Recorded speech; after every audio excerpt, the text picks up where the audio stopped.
Хавдрыг хожуу үе шатанд оншилснаас үүдэн гадаад улсад эмчлүүлэх шаардлага үүсдэг. Хавдрыг эрт үе шатанд нь илрүүлснээр бүрэн эмчлүүлэх, эдгэрэх боломжийг нэмэгдүүлдэг. Мэргэжлийн эмч нар эрт илрүүлгийн шинжилгээнд орохыг зөвлөлөө. За мэдээлэл студиэс уянга дэлгэрүүлнэ. Үзэгчдээ бүхэнд хавдрын нөхцөл байдлын талаар мэдээлэл дэлгэрүүлье. За ингээд шинээр батлагдсан нийтдээ 8200 гаруй тохиолдол байна. Харин хавдрын шалтгаанд нас баралт 4800 гаруй даваад байна.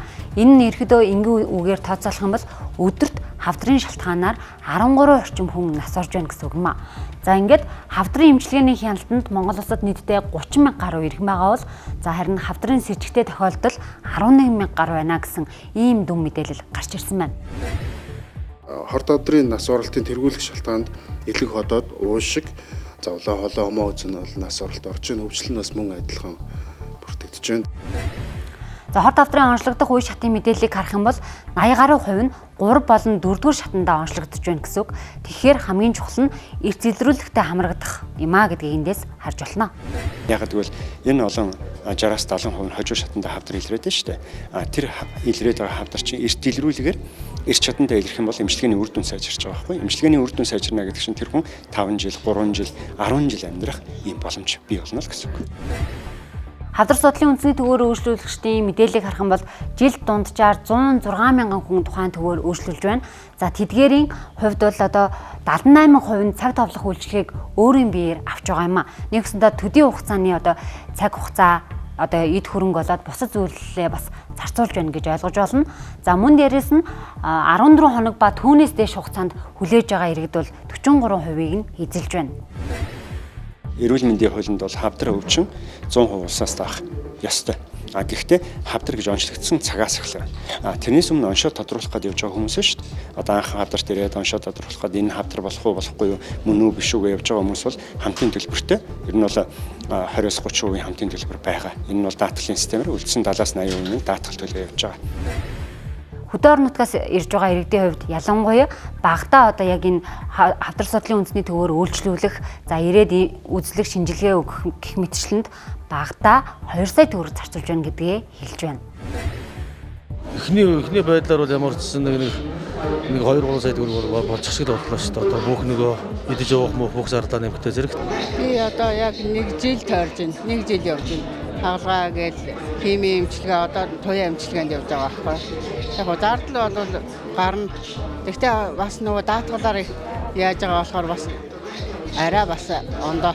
Тэгээ ер нь бол сард 1 сая төгрөгийн эм тарианд бол зарцуулна. За энэ мөрчлөн тоо мэдээлэлээс харахад Монгол улс хорт хавдрын нас баралтаараа дээгүүрт ордгийн гол шалтгаан нь эрт илрүүлэг онцлогоонд бол хамрагдаж чаддаггүй. За мөн онцлогоо эмчилгээний зардалд их хэмжээний мөнгө шаарддаг зэрэг нь гол нөлөө үзүүлдэг байна.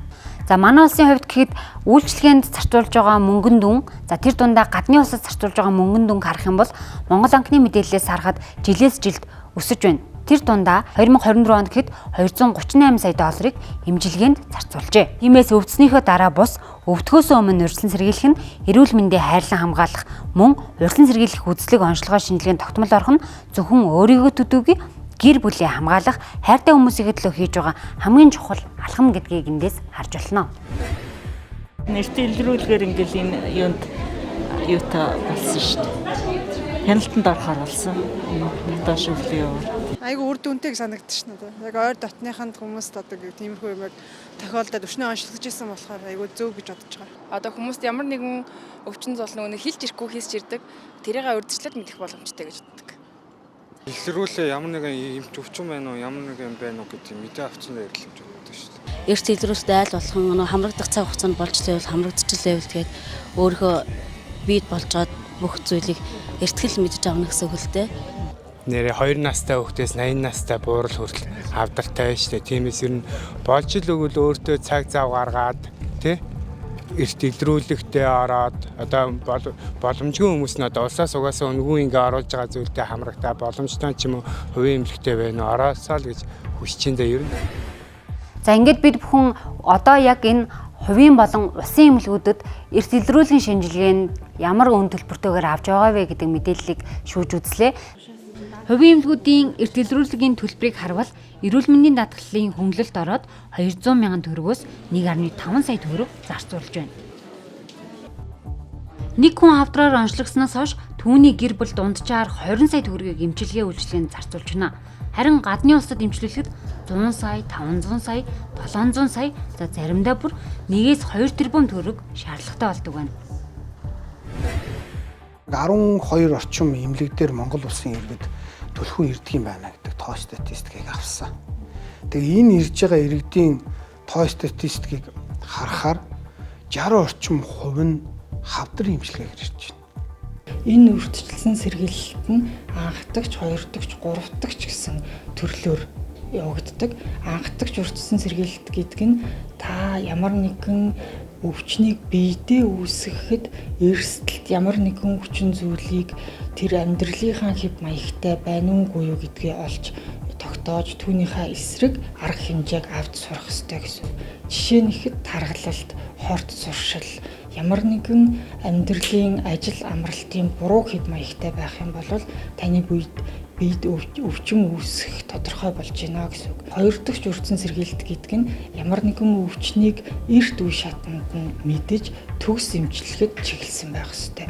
Жишээ нь гэх юм бол хеликобактерийн халдварыг тухайн үед нь онцлогдонгууд нь эмчлэхгүй маш олон жилээр яваад ах юм бол хотоодны хорт хавдар үүсгдэг юм байна гэсэн нотлогоо гарсан. Нуура эрт илрүүлгийн төвд 2 жилийн хугацаанд 30 мянга гаруй иргэн хандаж онцлогоонд оржээ. Тэдгээрээс хавдрын с 53 тохиолдол илэрсэн байна. Мөн энэ үйлчлүүлэгчийн 56% нь хеликобактери илэрсэн. Энэ хеликобактерийг л төгс эмчилж чадаж эмчилгээний дараа халдвар хамгааллын дэглэмээ сайн барьж чадах юм бол ирээдүйд үүсэх хотоодны хавдрын ямар нэгэн эрсдэлт хүчин зүйлийг бууруулж чадсан гэж ойлгож болно. За нэг гэр бүлийн гишүүн өвдөхөд тэр хүн ганцаараа өвддөггүй, дагаад гэр бүлийн бүх гишүүдийн амьдралын, нийгмийн оролцоо, санхүүгийн байдал нь бол дороотдог гэсэн ийм мэдээлэл байгаа юм. За тэгэхээр эдгээр бүхий л эрсдлээс урьдчилан сэргийлж, иргэн та эрт илрүүлгийн үзлэг онцлогоонд орох нь чухал байна. Мэдээлэл хүргэлээ.